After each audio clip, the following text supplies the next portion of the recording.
Assalamualaikum warahmatullahi ta'ala wabarakatuh. Alhamdulillahirabbil alamin wassalatu wassalamu ala asyrafil anbiya'i wal mursalin wa ala alihi wa sahbihi ajma'in, amma ba'd. Alhamdulillah, pada tengah hari yang penuh barakah ini, pihak Galeri Ulama dan Aulia tokoh Seberang Cena dikunjungi oleh seorang tokoh figura asal yang Negeri Terengganu yang Mu'azzamuna rasanya mengenali beliau. InsyaAllah pada tengah hari ini kita ada sikit bersantai berbicara mengenai dengan satu program yang besar lah.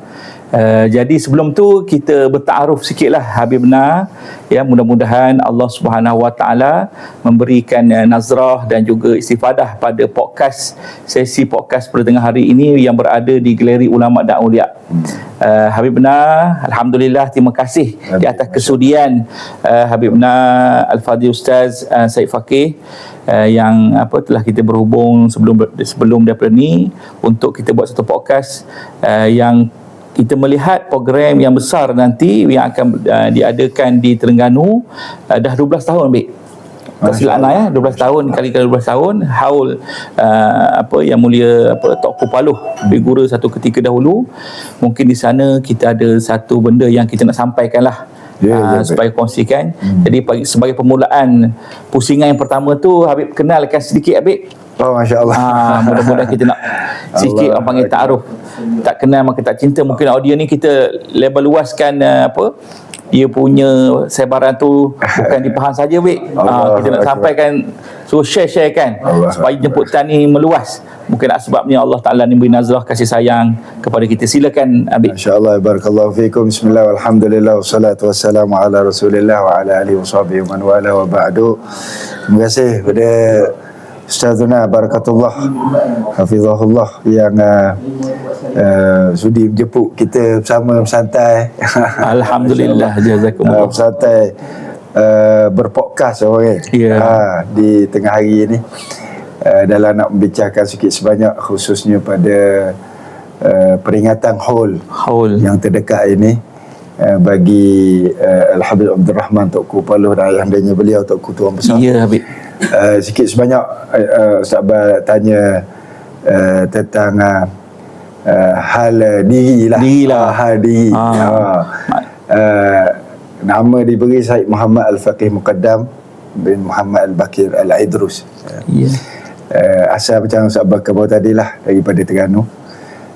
Sekarang ni menetap di Pahang. Masya Allah. Masya Allah. Masya Allah. Alhamdulillah. Alhamdulillah. Sikit sebanyak mengaji dulu daripada sekolah Harak di Terengganu, kemudian di Kuza, kemudian ambil juga barakah di Madrasah Diniyah Bakriyah. Ya, kita sama, Bek. Dah masih tumbuh, Masya Allah.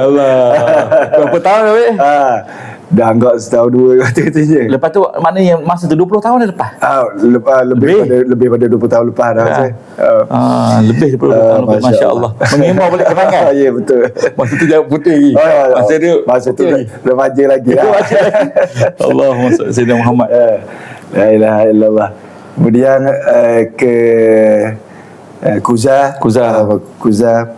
Lepas tu beristifadah juga mengaji sikit di Darul Mustafa. Masya Allah. Di Hadramaut, Karim Hadramaut, Yaman. Alhamdulillah, tu khidmat sikit sebanyak. Mudah-mudahan ada manfaat dengan ilmu dah sekarang ni. Bersama di Pusat Pengajian Darul Aidrus. Kita mendirikan Pusat Pengajian Darul Aidrus di Raya Tatih Teriang, Bera itulah. Dalam dah berlangsung, dah berjalan lebih kurang dalam hampir tahun ketiga lah ni. Masya Allah. Jadi satu pusat pengajian untuk dimanfaatkan oleh ahli masyarakat di Bera lah, khususnya, dan juga di luar Bera. Jadi gitulah sikit sebanyak. Mudah-mudahan apa yang dikhidmatkan ini menjadi sebab manfaat kepada umat, insya-Allah. Agak-agak doa semualah. Amin ya Allah. Ya, keberkatan ni ialah, Habib, ya. Itulah kita dambakan sentiasa keberkatan ni. Okey, Habib, kita melihat kepada suasana sekarang ni ada pro dan pro dan kontra. Pro and kontra mengenai dengan suasana apa dia haul kan, apa dia buat sambut kan, apa dia punya falsafah hikmah yang kita buat ni.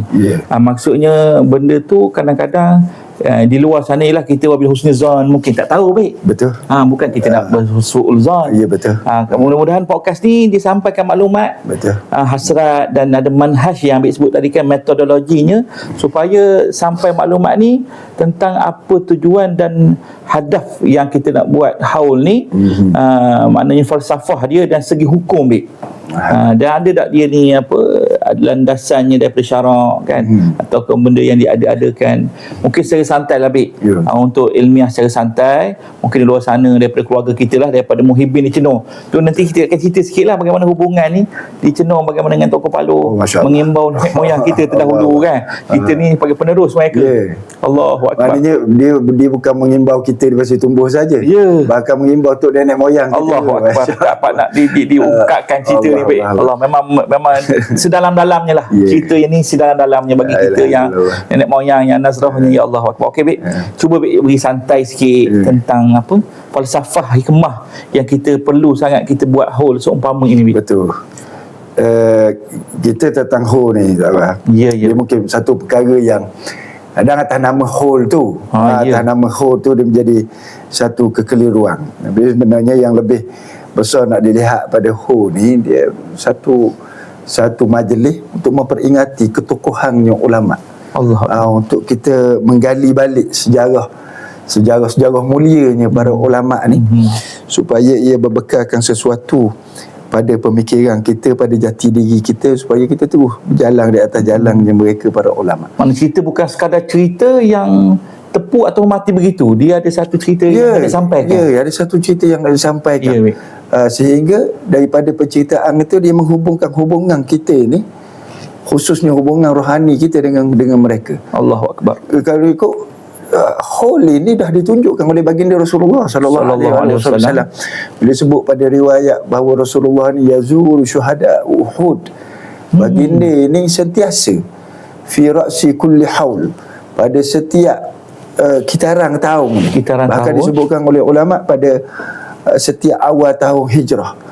Bahkan juga disebutkan pada zikra ma'rakah Uhud. Maknanya pada peringatan, ada satu siri peringatan yang dihidupkan oleh baginda Rasulullah sallallahu alaihi wasallam pada peperangan Uhud. Yang Rasulullah akan datang ziarah, mendoakan, dan orang kata apa, menghidupkan kembali perjuangan-perjuangan mulianya mereka para syuhada Uhud. Masya-Allah. Setiap tahun Rasulullah tak habis, setiap tahun dibuat. Bahkan itu dia diikut pula oleh mereka khulafa ar-rasyidin. Sayyidina Abi Bakar, Sayyidina Umar, Sayyidina Uthman, Sayyidina Ali menjadikan rutin tahunan untuk ziarah syuhada Uhud, memperingati peristiwa peperangan Uhud, pengorbanan mereka dan sebagainya daripada sisi-sisi mulia mereka. Syuhada Uhud diperingatkan daripada zamannya Rasulullah sallallahu alaihi wasallam. Maka gitulah kita mengambil daripada apa yang ditinggalkan oleh Rasulullah sallallahu alaihi wasallam untuk kita hidupkan hari ini, peringatan kepada orang yang mulia sebelum pada kita, iaitu para ulama, para salihin, supaya hidup hubungan itu, hidup hubungan kita dengan mereka, yang mereka itu meninggalkan kepada kita ini manhaj yang benar, pengorbanan yang benar, ketulusan hati, keikhlasan yang benar, untuk kita teliti dalam kehidupan kita yang mendatang ni. Masya-Allah. Dalam satu ayat Al-Quran Karim, Allah Subhanahu wa taala sebutkan apa yang diminta oleh Nabi Ibrahim. Ini satu benda nak kita teliti pada makna hubungan kita dengan mereka yang terdahulu. Dalam Al-Quran Al-Karim, Allah Subhanahu wa taala berfirman, "Waj'alli lisani sirqin fil akhir." Nabi Ibrahim alaihi wa ala nabiyyina afdhalus salah wa azkat taslim minta agar dijadikan sebutan yang baik pada dirinya ini oleh mereka yang akan datang.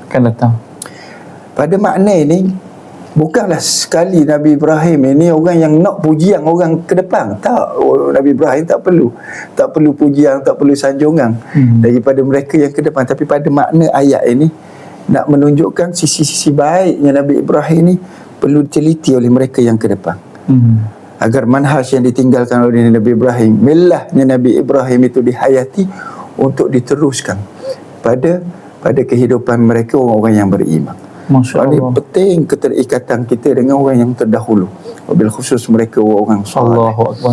Kata. Kalau kita tengok kan Nabi kan, mana hikam-hikam kalam-kalam daripada para ulama dulu, antaranya Hikayatus Salihin, Jundum min Junudillah. Itu kalau kita tengok hikam-hikam itu banyak. Betul. Hinda zikris solihin Tatanazzalur rahmat. Sebagainya. Mana ini dapat dalil lebih Ya, ini dalil. Dalil sebagai menunjuk bahawasanya keharusan yang menjadikan satu benda yang perlu jiwa kita ni disemai. Betul. Cinta kepada sejarah kita dan lebih lagi kepada ulama lagi. Kepada ulama. Untuk melihat jati diri kita, membekalkan jati diri kita, tengok pada mereka. Betul. Saya teringat sahabat bila mana baru-baru ni ada hiwar Ustaz Bar dengan Dr. Maulana Johari. Johari hafizahullah. Sikit daripada makta' itu, Maulana Johari sebut satu perkara yang kita rasa terkesan bila Maulana kata bahawa sejarah ini dia tidak hanya terhenti pada fakta dan penceritaan. Ya, saya pun terlekat ayat tu. Tetapi ia membentuk pola pemikiran kita dan jati diri kita. Allah Akbar. Maka ini sejarahnya para ulama. Ini sejarahnya mereka terdahulu. Hatta baginda Rasulullah sallallahu alaihi wasallam menghidupkan sejarahnya syuhada Uhud untuk menjadi pemangkin pada pola pemikiran generasi yang ke depan. Jati diri supaya teguh keimanan sebagaimana syuhada Uhud. Masya-Allah. Sudah bahkan tentu Rasulullah lebih sempurna iman tu, sudah lebih sempurna jati diri, tapi nak menunjukkan sebagai bekalan pada kita kemudian ini yang betapa perlunya kita untuk meneliti sejarah mereka, orang saleh, para awliya wa salihin. Sehingga ulama sendiri menyebut sebagaimana disebut Sufyan bin Uyainah alaihi rahmatullah tabaraka wa ta'ala, menyebutkan inda zikri salihin tatanazzalur rahmat. Ketika sebut orang saleh tu orang rahmatnya Allah Subhanahu wa ta'ala. Rahmat yang membentuk keteguhan pada pemikiran kita atas manhaj yang benar dibawa oleh mereka dan membentuk jati diri kita supaya kekal haibah Islam di dalam diri kita sebagaimana mereka yang terdahulu. Digeruni oleh musuh-musuh, digeruni oleh penjajah, kan? Jati diri mereka yang kuat. Maksudnya kadang-kadang kita ni orang muda kan, kita ni nak ke depan, nak transformasi istilahnya itu ini kan, tapi kadang kita lupa cerita di belakang. Betul. Bahkan transformasi kita ke depan ni lebih hebat lagi bila mana ada keterikatan kita dengan ada panduan kita dengan orang yang terdahulu. Masya-Allah. Kerana mereka orang yang dah terbukti perjuangan mereka. Masya-Allah. Jadi kita nak berjuang sebagaimana perjuangannya mereka, nak dibawa kepada zaman ke depan ini, dia perlu diperkuatkan dengan jati diri yang ditinggal oleh mereka. Allah kata. Maksudnya babe, kalau kita tengok segi kita nak bercakap tentang bagaimana kesungguhan ataupun cerita bagaimana tokoh Syed Abdul Rahman bin Syed Muhammad ni, atau lebih dikenal dengan Tokoh Paluh, belajar sampai di Mekkatul Mukarramah selain ayandanya kan, beliau ke Mekkatul Mukarramah. Maksudnya begitu kesungguhan beliau dalam menuntut ilmu yang perlu kita teladani, yang kita pelajari daripada beliau, dan bagaimana beliau balik dengan masyarakatnya. Itu maknanya dalam haul tu nanti mungkin diceritakan bagaimana manakib beliau tu. Itulah yang kita nak tengok. Bukan medan dakwah ni hanya sekadar kita menuntut ilmu dan bekerja dan sekadar itu saja. Bahkan nak melebarluaskan dakwah tu.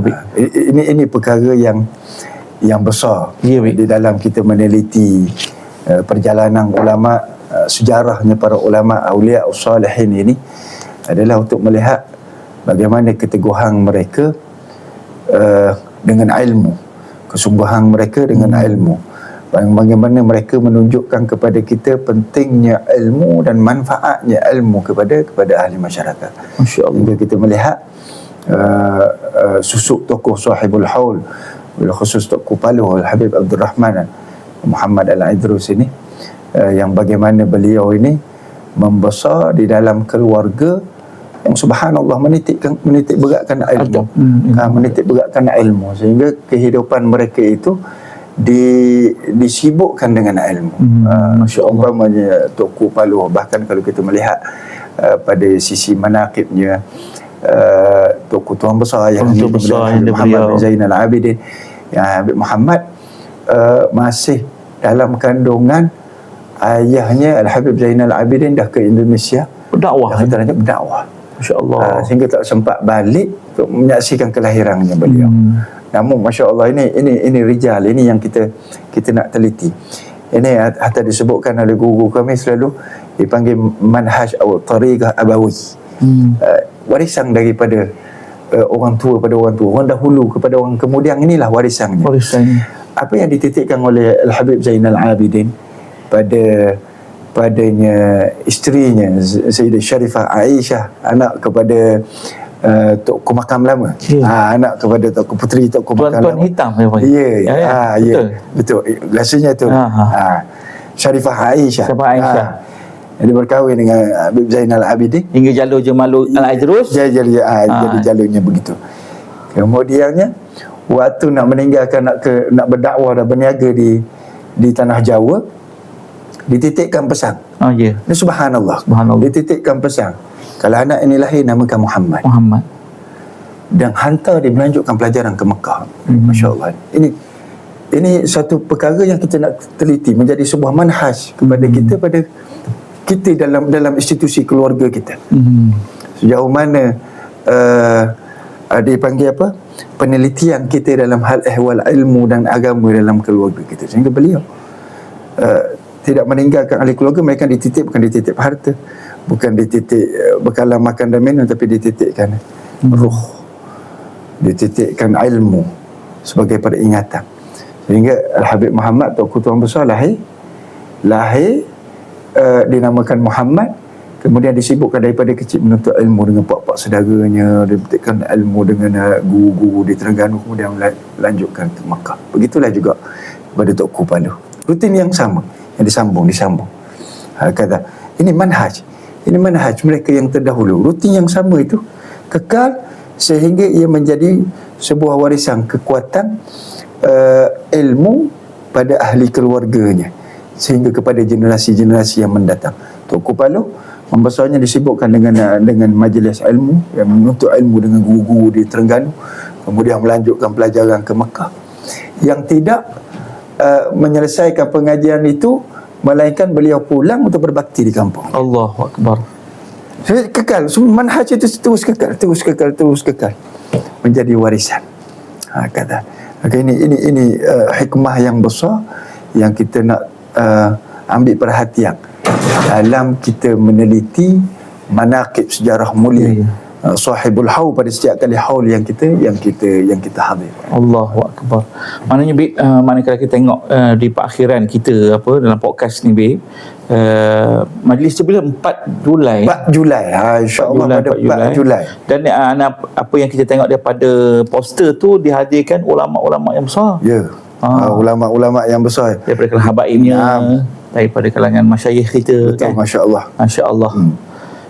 Maknanya apa Abid nak beri sikit Allahumma salli ala sayyidina Muhammad sebagai memberi tasjid lah kepada pencinta muhibbin ini dan juga yang di luar sana, supaya kita ni datang di program nanti kan, dan juga orang luar sana hasratnya supaya kita beroleh istifadah. Masya-Allah. Saya suka nak menyebut daripada rangkap syairnya Syekh Abi Bakar bin Sa'id, Imam Fakhrul Wujuh alaihi ridwanullah tabaraka wa ta'ala. Kata beliau apa dia? Karrir li sam'i dhikrihim hadithihim ta'mal ma'i bihayatihim ihsana. Berulang-ulanglah untuk selalu memenuhi pendengaranmu dengan kisah-kisah salih. Allah, maknanya dia seulang sentiasa.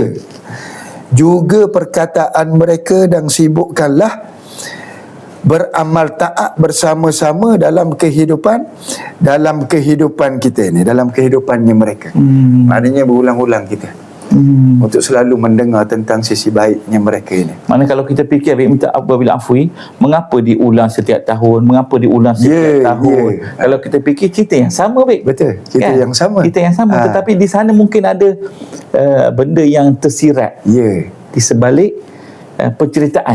Betul. Karri li sam'i hadithihim, ulang untuk selalu mendengar kisahnya mereka ini. Masya Allah. Bukan sahaja daripada daripada makna rohani yang akan turun sentiasa rahmat kepada kita ketika menyebut mereka, tetapi juga untuk sentiasa membangunkan hati kita ini, untuk beramal dalam kehidupannya mereka. Ini mahal, meletakkan diri kita dalam kehidupannya mereka. Kerana kehidupan mereka sudah terbukti. Anda nak sentuh sikit lah Syekhina Ustaz Fuad Hafizahullah, kan dia tegur Ana. Dia pernah tegur, dia kata, Ustaz Bah, cerita karamat, cara karamat Ustaz Bah suka sangat cerita karamat wali-wali. Maksudnya Ustaz Bah kena tengok rijal dia tu, amalan dia tu macam mana. Yang tu yang kita nak. Betul. Nak ikut. Betul. Begitu katanya Syekh Abdul Kabir Salim, betul. Apa dia, ta'mal ma'i bihayatihim ihsana. Allahu Akbar. Mari kita bersama-sama beramal dalam kehidupannya mereka. Masya Allah. Kerana kehidupan mereka kehidupan yang mulia. Kehidupan mereka kehidupan yang diridhai oleh Allah Subhanahu Wa Taala. Kehidupan mereka kehidupan yang dipenuhi dengan ketaatan dan ketundukan pada Allah Subhanahu Wa Taala. Jadi pada kisah mereka yang kita ulang dengar ini akan memasukkan kita dalam kehidupan mereka, sehingga kita bawa dalam kehidupan kita, yang mudah-mudahan insya-Allah nanti kita akan berkumpul bersama dengan mereka. Jadi gitulah sahabat, sempena dengan dekatnya majlis haul Tok Kupaluh ni, sama-sama kita insya-Allah. Ulang lagi kita pada siri yang ke-12 rasanya 12, pada siri yang ke-12 kita nak ulang dengar lagi pada sisi mulia Tok Kupaluh, sisi mulia Tok Ku Tuan Besar, agar kembali hidup kita dalam kehidupannya mereka. Lebih lagi akhir zaman, ya, lebih khusus kita di akhir zaman. Cabaran begitu kuat. Cabaran yang hebat, peneguh kita adalah sirahnya mereka. Sebagaimana disebutkan tadi dalam riwayat, Qissatul Salihin Jundun min Junudillah. Kisahnya orang saleh ni jadi tentera di antara tenteranya Allah untuk merempuh badai yang melanda kita, khususnya di akhir zaman. Akhir zaman, pada 4 Julai insya-Allah. 4 Julai jadi pada 4 Julai kita jemputlah dengan pada 4 Julai pada 2026 hari Sabtu. Hari Sabtu. Haul Al-Imam Sayyid Abdul Rahman, masya-Allah, bin Muhammad bin Zainal Abidin Al-Aidrus, masyhurnya Tok Ku Paluh, dan ayahandanya beliau Al-Imam Sayyid Muhammad bin Zainal Abidin Al-Aidrus, Tok Ku Tuan Besar. Jadi figure yang masya-Allah, yang menjadi sebab kemakmuran bumi Terengganu dengan kerohanian, dengan ilmu, barakahnya tu, dengan benteng pertahanan daripada anasir-anasir yang merosakkan umat di Terengganu khususnya. Saya tengok dulu ada satu kalam yang boleh kita ambil makna. Saya dah ingat sangat kalam, tapi kalam yang boleh ambil makna di ketika terbatasnya kemampuan British untuk masuk ke bumi Terengganu, di ketika dia boleh menakluk banyak negeri yang ada sebelum itu. Tapi di Terengganu, di zaman pemerintahannya Sultan Zainal Abidin yang ketiga, yang ketika itu dinasihati oleh almarhum Sayyid Abdul Rahman Tok Ku Paluh, yang British tak boleh takluk, British tak boleh nak tawang, tak boleh nak jajah bumi Terengganu, sehingga seorang governor British dengan makna dia menyebutkan apa? Dia menyebutkan suara tangisan, suara tangis tawa orang Terengganu ini tenggelam dalam zikrullah. Allahu Akbar. Wah, insya-Allah. Ini paduannya ulama dengan umara, masya-Allah, yang kedua-duanya tidak menuju yang lain melainkan untuk mencari redha-Nya Allah Subhanahu Wa Taala. Maka kekuatan yang seumpama inilah yang kita nak dengar, kisah yang seumpama inilah yang kita nak dengar, nak bangunkan balik kekuatan dalam rohani kita, insya-Allah. Sabar 4 Julai. Okay, sebelum kita habis sahabat, ini akan cut kan. Satu lagi habis, anda tertarik dengan pendekatan Tok Ku Paluh ni dengan kesultanan. Ya, betul. Bagaimana keadaan situasi wakil di situ, mengapa beliau menjadi penasihat dan duduk dengan kesultanan. Di situ kita perlu mengambil satu wadah untuk melihat kepadanya wakil di situ untuk menggerak luaskan dakwah dia. Waktu itu menjadi penasihat sultan. Betul kan? Masya-Allah. Manfaatnya menjelas ya. Jelas. Dan ada kitabnya Itqan. Kitab yang dibuat tu. Betul. Ada menyebutkan tentang kedudukannya beliau. Sultan pemerintah Ulul Amri ketika itu mengambil beliau menjadi penasihat. Ini pentingnya ulama ni. Ulama bila mana kekal pada dirinya dengan haibah ilmunya, dengan haibah amalnya, yang tidak ada keterikatan hatinya melainkan Allah. Allah Subhanahu wa taala. Maka itu akan menundukkan hati siapa sahaja. Masya-Allah. Yang benar, hati siapa sahaja yang benar. Sehingga seumpama almarhum Sultan Zainal Abidin yang ketiga, melihat kewarakannya Tok Kupaluh alaihi rahmatullah mengambil beliau, sehingga melibatkan beliau Tok Kupaluh dalam setiap keputusan kerajaan. Supaya kerajaan berlandaskan dengan syariat. Itqanul muluk li ta'dil suluk. Itu kita dia. Supaya segala urusan pentadbiran kekal di atas jalan syariat. Dengan nasihatnya Tok Kupaluh. Allahu akbar. Kesinambungan yang sangat hebat. Maknanya ulama dan umara tidak berpisah. Sebab tu kita pun kena tahu juga bila mana ini kita nak faham pada situasi ni. Betul Al-Faqih sebutkan tadi, kerana kukuhnya jati diri Tok Kupaluh ini menjadi sebab tariknya hatinya Sultan Zainal Abidin mengambil beliau sebagai penasihat. Maka kita hari ini tak boleh semata-mata kita tengok ulama yang jelas warak dia apa semua, tapi berbaik dengan ulil amri, kita boleh nak persepsi yang macam-macam. Betul. Kerana ini mungkin menjadi seumpama itu. Umar datang dengan ketundukan hati untuk bergantung pada ulama. Yang ulama kekal dengan haibahnya, dengan ilmunya, dengan amalnya. Masya Allah. Dengan mutamakinnya, dengan sesuatu manhaj. Yang lain Allah Subhanahu wa taala tundukkan hati untuk mendapat daripada nasihatnya para ulama, panduannya para ulama. Ini penting.